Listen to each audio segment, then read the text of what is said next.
avec Frédéric Garani. Fred, merci à toi de nous recevoir à Gramont déjà, c'est un Ouais. plaisir. Là, c'est surtout que je suis en période de préparation, donc pour me déplacer, c'est plus compliqué. Je comprends. Tu peux nous dire où tu en es là depuis que tu as arrêté le football d'ailleurs? Alors, depuis que j'ai arrêté, donc je disais, ça fait ma neuvième année. Neuvième année que je suis à Montpellier. Alors, ce qui s'est fait tout simplement, c'est que il y a 9 ans, j'arrête ma carrière et puis j'avais le président Louis Nicolas qui m'a toujours dit un jour, quand tu arrêtes ou que tu as envie, tu reviens à la maison. Et puis j'avais toujours gardé ça dans le coin de la tête sans savoir si vraiment j'avais envie de faire éducateur, entrer dans l'entreprise Louis Nicolas. Et en fait, je suis passé par des entraîneurs comme Furlan et Angel Marcos qui m'ont vraiment donné envie À 3 et à Niort, c'est à ça? 3 et à New de faire ça, d'être, d'avoir ce côté entraîneur, formateur. Donc j'ai passé un petit coup de fil au président et puis comme souvent il tient ses promesses, il m'a reçu. Il m'a demandé ce que j'avais envie de faire. Je lui ai dit j'aimerais bien être éducateur et puis une chance extraordinaire. Il m'envoie avec Gislain Printemps avec la CFA, donc la génération 90. Tu étais l'entraîneur adjoint à ce moment-là? Adjoint, voilà. Donc j'ai fait mes diplômes, entraîneur adjoint, et puis Gislain Printemps, il m'a vraiment mis le pied à l'intérieur de tout ça. Il m'a appris le métier. Et c'était un moment, je pense que je suis tombé sur la bonne personne Au bon moment. au bon moment et surtout la bonne personne pour apprendre le métier. Voilà, toi tu as aujourd'hui tu as ta caméra et ton ami. Moi je me rappelle, on était en CFA, il m'a envoyé à Agde qui était en CFA dans notre groupe, me filmer tous les matchs avec une petite caméra, là, me faire des retours de match. Et voilà, donc c'était une aventure exceptionnelle avec tous ces outils et toutes ces connaissances qu'il m'avait données. Et ensuite, on m'a mis avec M. Domer, il m'a mis à la préformation. Voilà, il a développé la préformation. Sur 3 années, je suis resté dans la catégorie U14 en âge, mais qui joue dans une catégorie U15. Et c'est un apprentissage aussi extraordinaire parce que je pense que vraiment le football, le centre de formation, la préformation, c'est une année charnière, faut pas se louper avec les petits. C'est-à-dire que c'est une progression qui se fait très rapide. Très rapide. Et ensuite, j'ai entamé 2 ans avec les U16. Donc les U16 chez nous, c'est pareil. Ils jouent contre les U17 de la région du Languedoc, 2 ans. Et là, j'entame ma deuxième année U19 nationaux. Donc toi, je suis sur ma neuvième année en tant qu'éducateur. Donc j'ai touché à tout, sauf aux U17 nationaux si on parle de catégorie pure. Voilà. En termes de. Justement, tu as progressé en termes de catégorie d'âge. Mm. Est-ce que toi, à l'heure actuelle, tu te sens plus la fibre de rester dans ce giron-là avec les jeunes, ou ton ambition à terme, c'est d'entraîner les seniors? Alors, cette question, on la pose souvent, que ce soit dans le cercle familial ou dans les amis. Aujourd'hui, moi, je me vois que dans la formation. Toi, j'ai passé mon formateur. Je me vois que dans ça parce que c'est là où je suis épanoui. Et c'est là où je maîtrise un petit peu les choses, c'est-à-dire au bout de 9 ans, j'ai des sensations avec les petits, j'ai une approche, une psychologie qui m'intéresse énormément. Le monde professionnel, ça veut dire quoi? Ça veut dire, monde professionnel, ça veut dire gérer les caméras, gérer des égos qui sont plus les mêmes. Aujourd'hui, vous prenez Montpellier Hérault, un garçon, que ce soit U16, U17, U19, il a un rêve, c'est de réussir.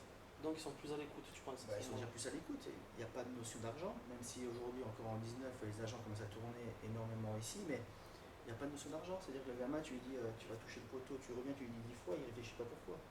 Voilà, donc c'est une. Et puis vous voyez des yeux qui brillent, c'est-à-dire, voilà, c'est des garçons qui veulent réussir.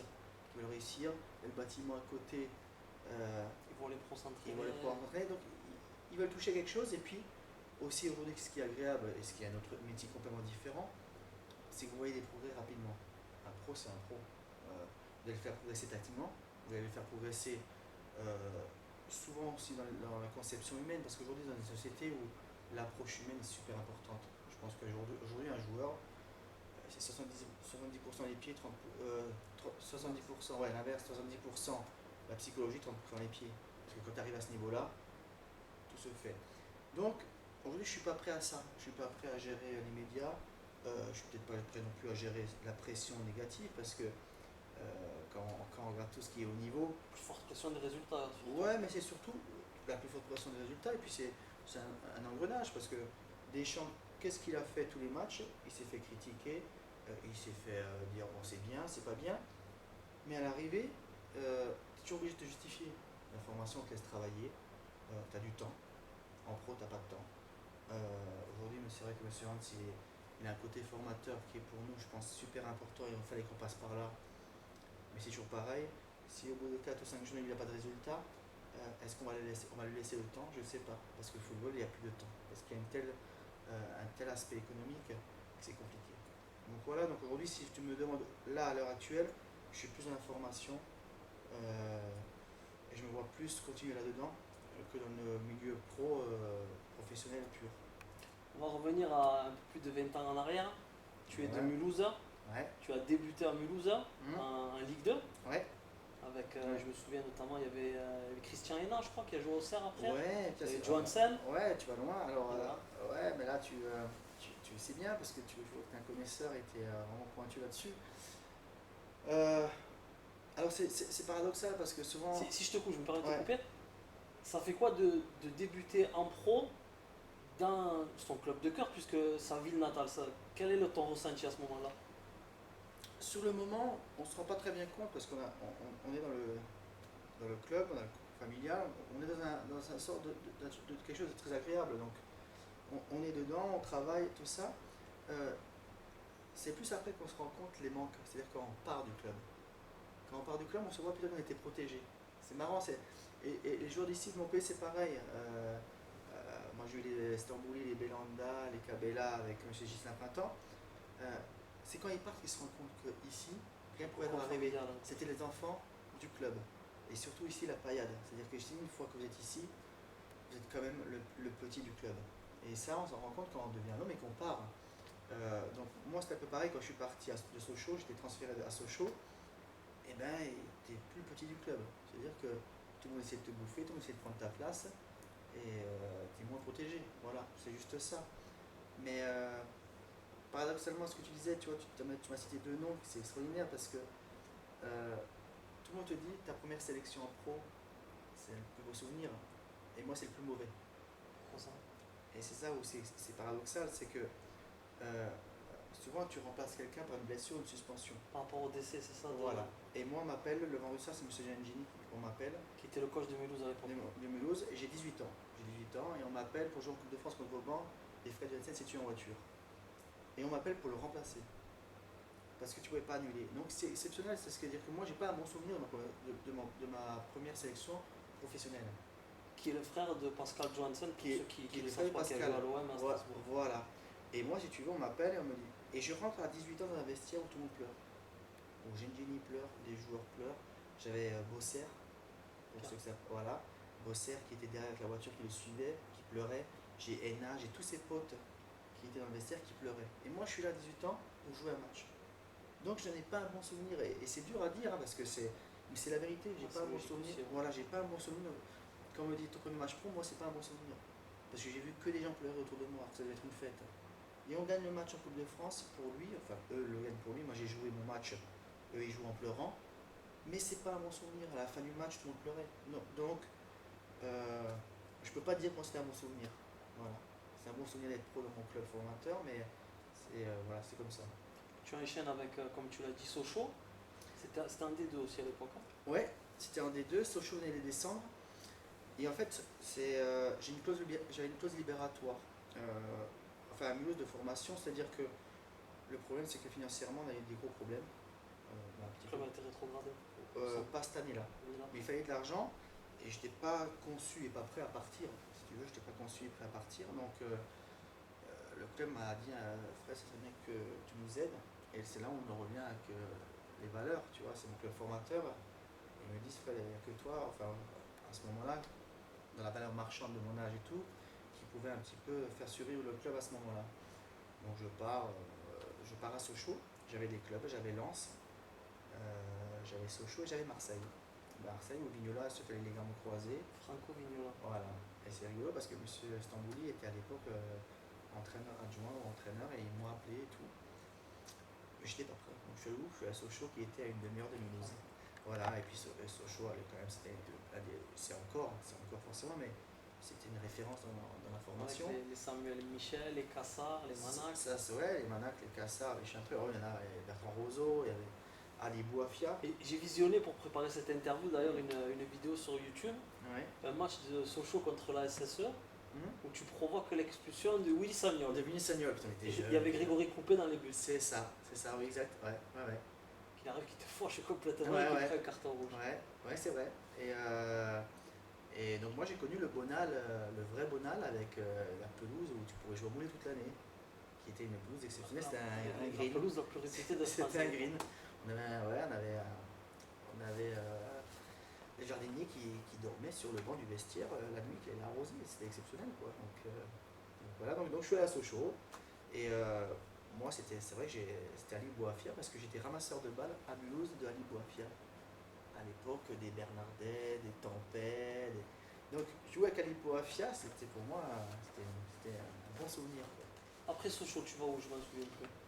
Et bien après Sochaux, à Sochaux pareil. C'est Montpellier que tu après tu vas à Voilà, Montpellier. et bien pareil, on monte pas, on finit 5e ou 6e, et j'ai une clause libératoire si on ne montait pas en Ligue 1.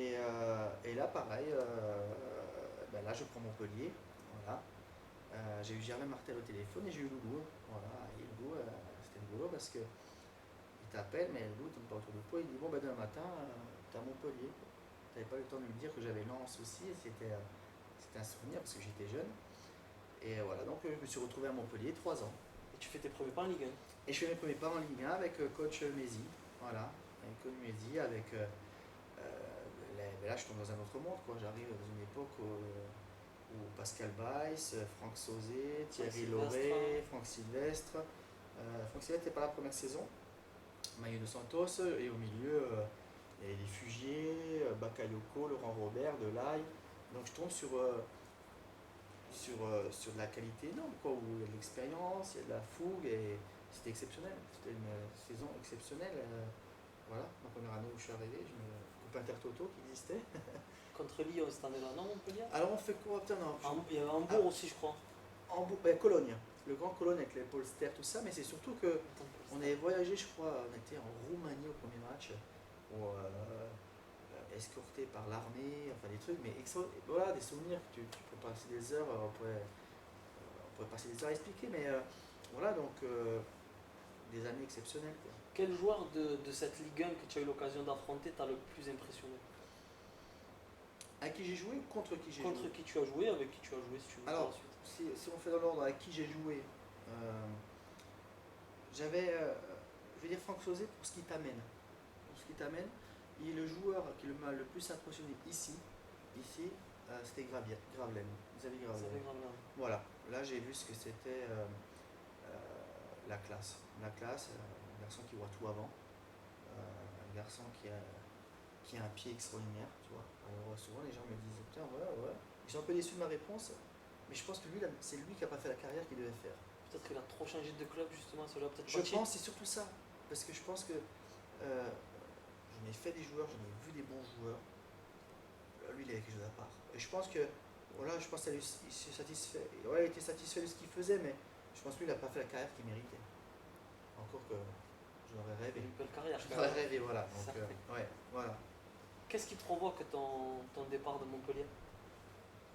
Le temps de jeu, la concurrence, ma maturité aussi, parce que aujourd'hui je peux en parler, parce qu'aujourd'hui j'ai un âge et j'ai peut-être du recul, parce que quand tu es jeune, tu n'as pas de recul. Quand tu joues pas, c'est la faute du coach, c'est la faute des autres, c'est plein de choses. Donc non, moins de temps de jeu. Voilà, après, pourquoi moins de temps de jeu? Je pense que, toujours par rapport au recul, le club a essayé de basculer dans une sphère qui n'était pas la nôtre, c'est-à-dire recrutement de tous les Nantais, et pourtant c'est mes amis.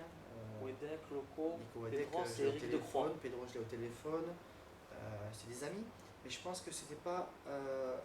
Nous, on ne peut pas vivre de ça, c'est-à-dire qu'ils ont voulu faire de la nantaise avec des joueurs de classe mondiale, parce que c'est tous des sélections d'équipe de France. Et quelque part, on est parti dans une spirale et ça a peut-être cassé quelque chose. Et le club en a mis. La preuve, on est descendu et le club a mis du temps, a mis 5 ans pour se relever de ça. Donc aujourd'hui, avec du recul, tout le monde est d'accord pour dire que c'était un échec. Et je sais très bien que ces joueurs-là, ce sont des très très bons joueurs, mais eux n'étaient pas prêts et adaptés à jouer à Montpellier ou à la Payade. Et nous n'étions pas prêts à accueillir ce monde-là. Donc forcément, moins de temps de jeu pour nous certainement aussi. Donc voilà, et puis c'était le temps de partir. C'était le temps de partir, et puis j'avais des opportunités encore. J'avais une valeur aux yeux des entraîneurs qui était intéressante. Donc voilà. C'est là que tu atterris à Niort C'est là que j'atterris à Niort avec Angel Marcos. avec Angel Marcos. Donc, mais là aussi c'est des aventures humaines parce que j'avais quelques touches en Ligue 1, notamment à Toulouse, où c'était Alain Giresse l'entraîneur. Mais juste, je me suis au téléphone, mais je t'avoue, je ne savais même pas qui c'était. On m'a dit Angel Marcos.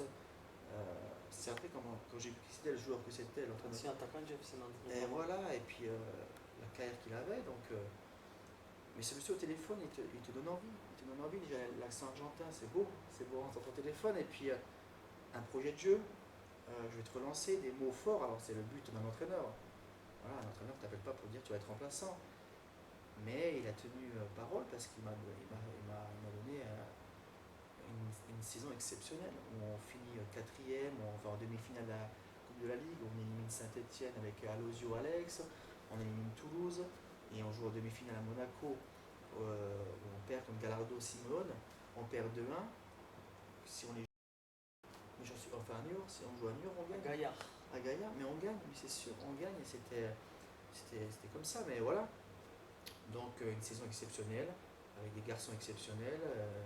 Voilà, donc c'était le bon rebond, c'était le bon club qu'il me fallait pour retrouver du plaisir à ce moment-là. Ensuite 3 ou Angers 3. avec un adepte aussi du beau jeu.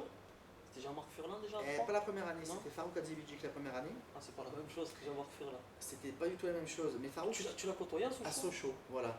Et Farouk, il me fait venir. Et on fait une saison moyenne, on finit 7ème ou 8ème, mais par rapport au talent des joueurs, le club n'était pas content, mais non plus, hein, forcément. Et il faut venir Jean-Marc Furlan. Voilà. Jean-Marc Furlan, et puis là, pareil, voilà, conception de jeu extraordinaire sur l'offensive, une aventure humaine extraordinaire. On monte en Ligue 1, que des belles images, parce qu'on on monte en Ligue 1 à 4 journées de la fin ou 5 journées de la fin, donc grosse saison, et tu as le temps de savourer, tu vois.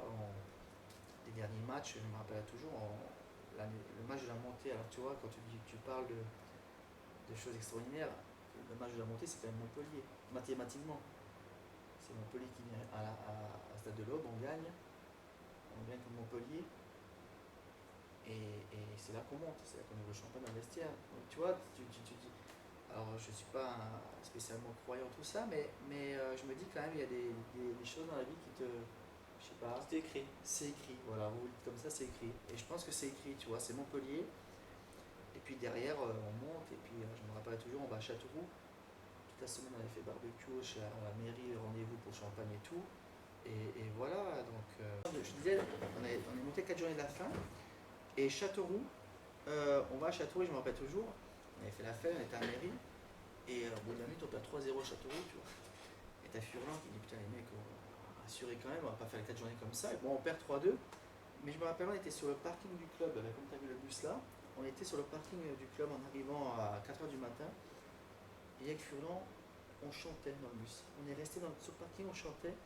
C'était, tu vois, c'est des trucs extraordinaires parce que. Donc c'était plus que professionnel, c'était une super aventure humaine. C'était une aventure, mais oui, mais c'est l'entraîneur qui a donné une aventure humaine.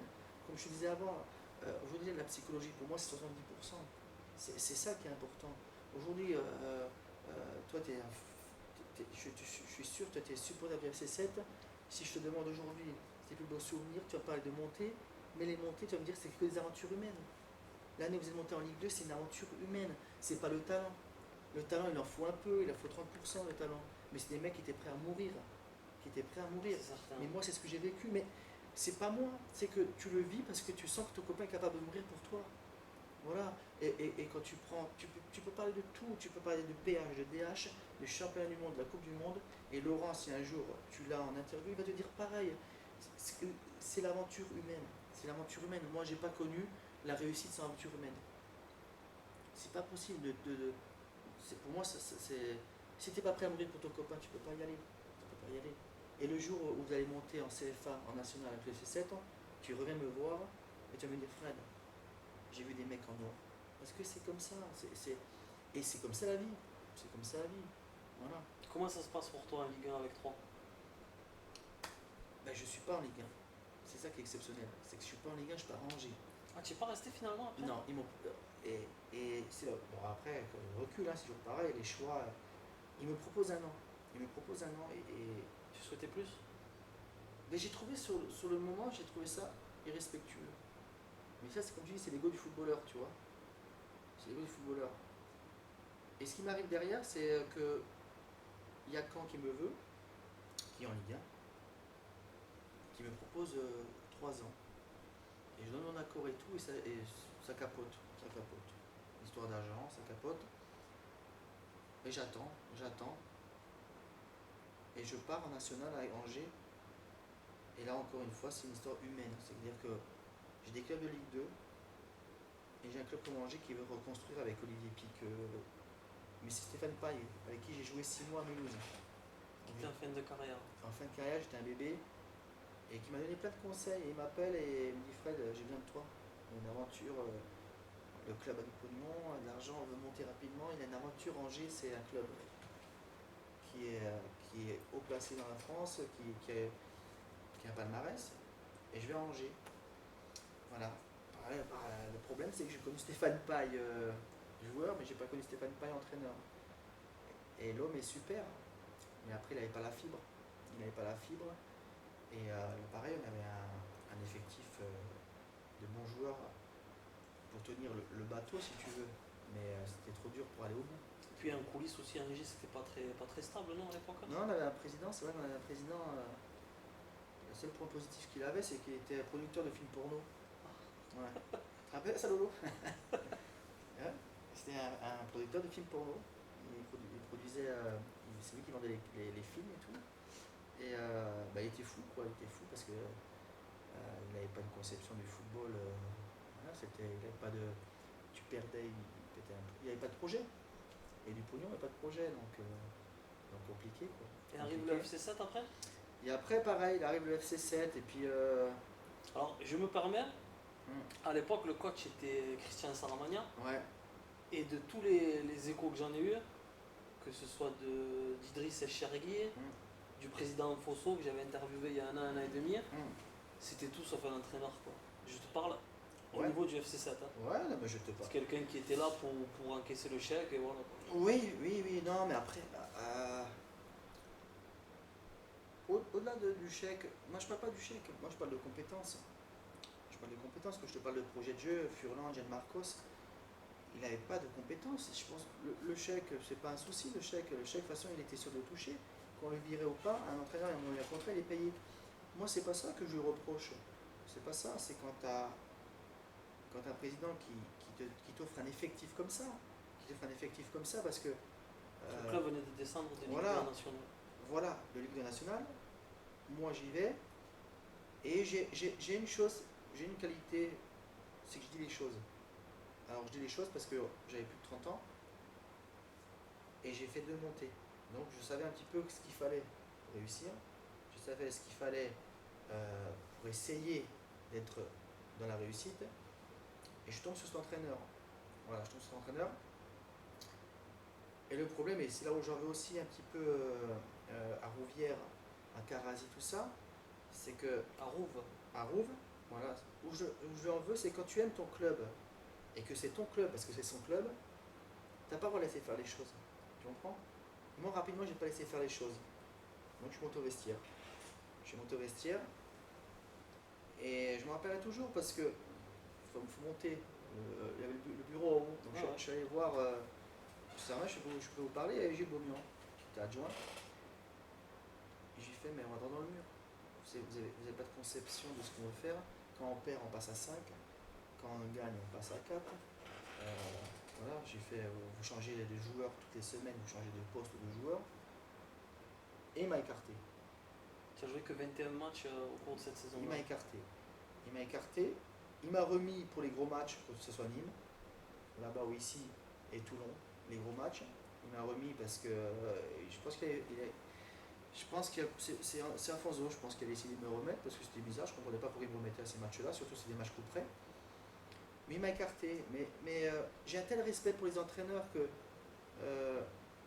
ce que j'ai fait là, je l'ai fait une fois dans ma carrière, de dire ce que je pensais. Tu vois, donc j'avais pas de regret parce que Où j'en veux, c'est plus à Rouve, à Karazi, Calabu à aussi. Beaumian.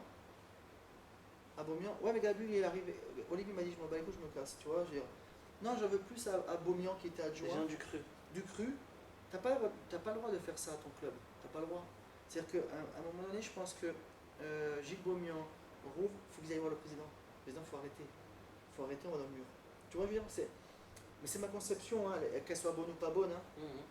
Si moi demain je vois le club Montpellier en danger, je peux me mettre en danger, je peux aller dire au président, il faut faire attention. Après, c'est un partage. Mais là, tu as un mec qui a mis le club en danger. Et il l'a mis, il l'a tué. Donc, du recul, j'ai eu peut-être raison à ce moment-là de le dire. Voilà, où j'en veux, moi, c'est plus ce que je veux dire aux gens du cru.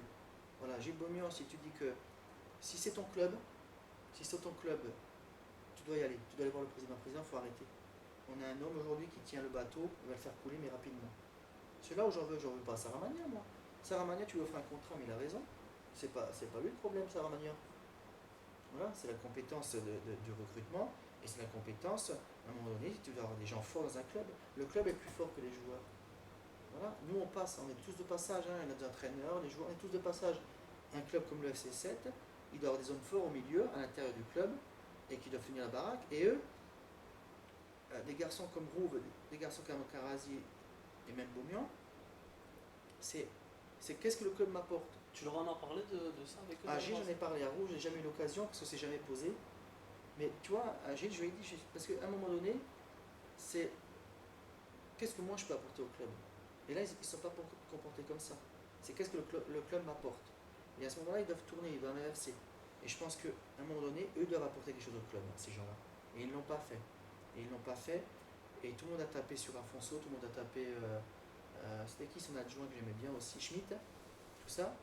Mais à un moment donné, si vous n'allez pas taper leur porte, on va dire faut arrêter vite. Et bien le mal a été fait, c'était trop profond. Voilà, donc.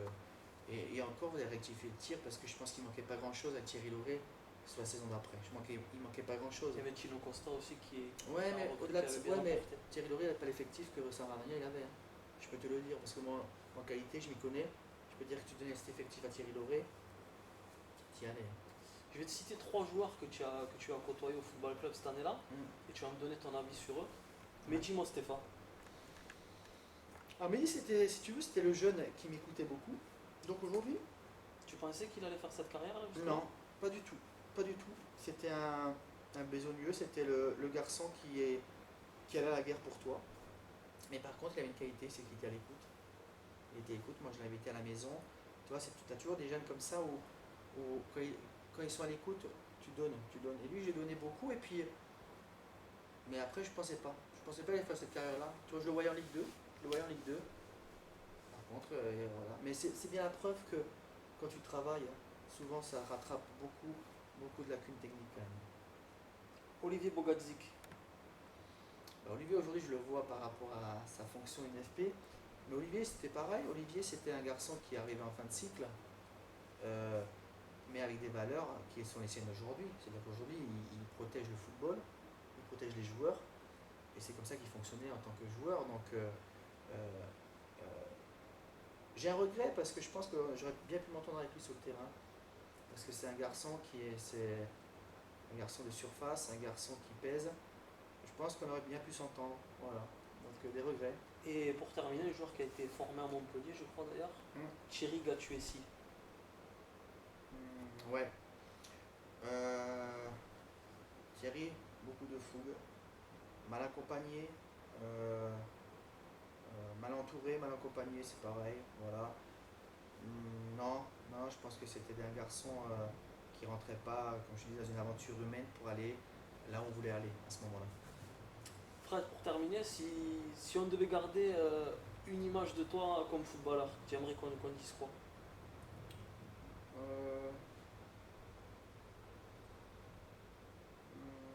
Non, pas grand-chose. Tout ce que je sais, c'est que j'ai essayé de tout donner dans mes qualités.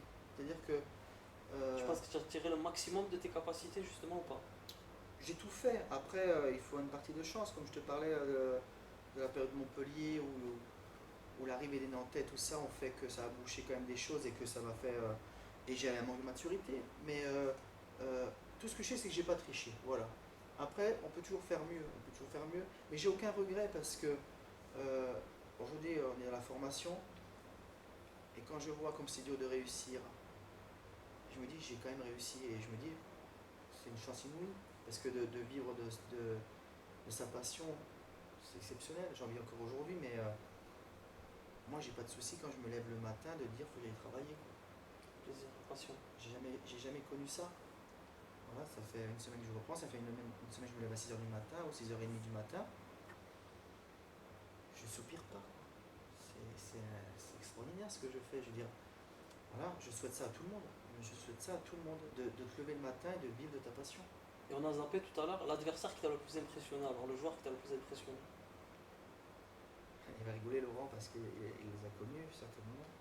Moi j'ai joué 2 fois contre c'est Heinze et Sorin, dans mon secteur à moi. PSG. Ouais, voilà. Au-delà de la méchanceté défensive, c'est de la qualité. Voilà.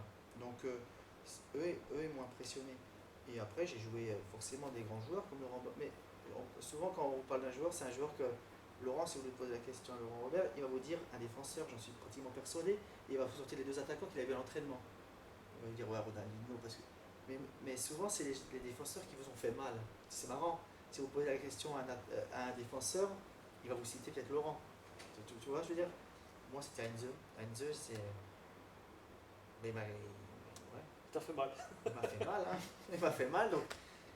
Ouais, donc c'est un grand joueur. Du moment où tu m'as fait mal, c'est que t'es un grand joueur, forcément. Bon, on a vu la carrière qu'il a fait par la suite quand même. Voilà, ouais, non mais. Manchester. Heinze Sorin, ouais, voilà.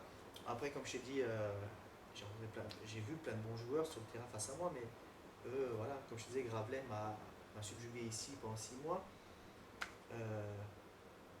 Voilà, mais Et Laurent Robert, il t'a pas subjugué? Mais Laurent, si tu veux, Laurent, je suis fier de le connaître par rapport à ce qu'il a fait, mais j'ai toujours été son ami. Et quand tu es ami, tu as du recul.